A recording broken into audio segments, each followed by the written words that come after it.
Hell, it's not that fucking surprising that the Republican Party is the party of terrorism now. But Tuesday was the first day this Tuesday was the first day of Donald Trump's second impeachment trial for inciting an insurrection and a lethal attack on the Capitol as part of a larger coup attempt. The Democratic House manager's presentation of the case against Donald Trump was devastating, but his attorneys were rendered impotent in response. Yet they tried as hard as they could to create an alternative universe. Um, Basically, Trump's lawyers presented a reality-denying, dangerous, craven, and absurd defense in which they claimed that to follow the Constitution and the rule of law by convicting the former squatter for insurrection would lead to a second civil war, which it won't. On Twitter, the best-selling writer Don Winslow aptly summarized the underlying logic of Trump's defense: we should not prosecute murderers because to do so, it might upset their family. Senate Republicans have already signaled that they will not vote to convict Donald Trump for his crimes against the country, but it is unhighly likely that there is any amount of evidence which would convince them otherwise.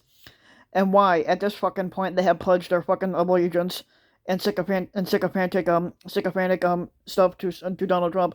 The Republican Party is now his, but Trump voters view him as a demon spawn and shadow squatter who was betrayed by the deep state and other forces who unjustly stole the 2020 election from him, which didn't happen, even though he lost fair and square.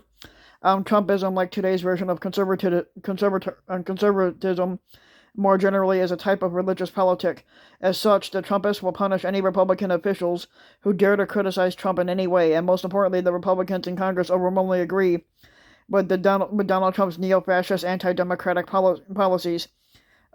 Ted Cruz and Josh Hawley appeared to cheer on the Capitol attackers, and some Republicans may even have assisted Trump's mob in their assault on Congress by providing information on the layout of the Capitol complex and the locations of Mike Pence, Nancy Pelosi, Chuck Schumer, Alexandria Ocasio-Cortez, and other congresspeople who were in danger of being kidnapped, assaulted, and likely executed.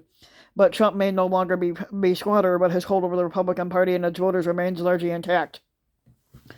In voting to acquit Donald Trump for encouraging the political violence and insurrection, and with the evident goal of nullifying the 2020 presidential election and overthrowing democracy, Republicans in Congress are formally announcing their endorsement of the right-wing terrorism as a legitimate means of gaining and securing political power. The central fact, of American politics today is that one of the country's two major political parties is broken, and not merely wrong, but broken in a fundamental way, hostile to democracy, and incapable of serving as a good faith partner in governing.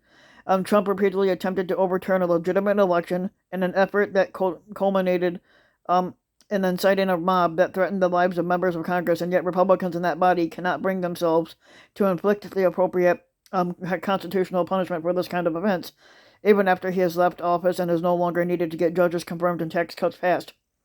Democracies require accountability to function. Political elites must be held responsible for grievous errors and punished accordingly. The GOP's decay has destroyed this possibility, but the Senate trial is a necessary step toward fighting back. Pass as prologue. As with Hitler and Mussolini in the late 1920s and early 1930s, many coup attempts fail in their first attempts. If Trump is not impeached and convicted for the crime of an insurrection, another coup attempt by Republicans and the other right-wing extremists is all but guaranteed. And to help deter such an outcome, Trump's co-conspirators, including those in Congress, should also be investigated and put on trial and convicted for criminal and civil crimes as well. The Republican Party's final embrace and endorsement of the right-wing political violence and terrorism is not a surprise, but for decades such tactics have been increasingly encouraged and normalized by right-wing opinion leaders. But Trump's second impeachment trial offers one more moment when they're showing the American people and the world exactly who and what they are.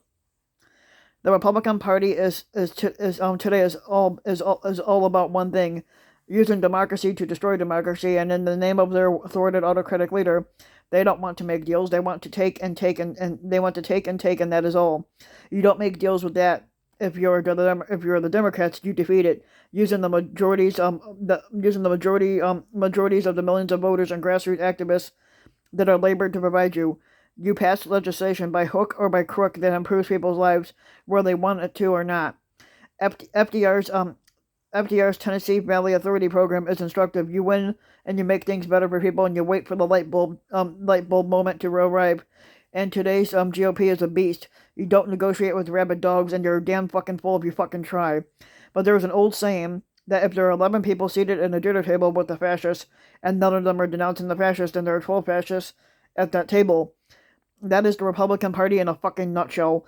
But there was no cooperating with this mayhem, and there was no trying to get along, no making concessions, and no searching for bipartisan compromise. But during his 2016 campaign, Trump loved to recite a poem that included with the line, "You knew damn well I was a snake before you took me in." Whatever he thought he meant, it was revelatory. Believe him, he knows himself, his followers in the right-wing media very well. The Democrats and President Joe Biden must understand that unity and compromise and attempts at a bipartisanship with today's Republican Party are to be avoided. Any such efforts to do the work of betraying democracy, the common good, the rule of law, and Constitution. Democrats have the presidency and control of both chambers of Congress, but only by tenuous margins. They have a public mandate for their agenda, and Biden's efforts so far have been embraced by a large majority of Americans.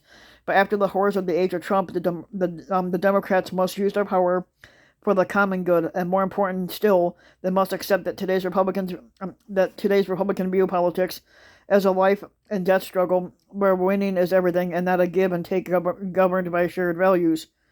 As they will show by acquitting Donald Trump and continuing their full-on embrace of American fascism and white supremacy, today's Republican Party considers the Democrats and their voters as existential enemies. But it is long past time for the Democrats to respond in kind.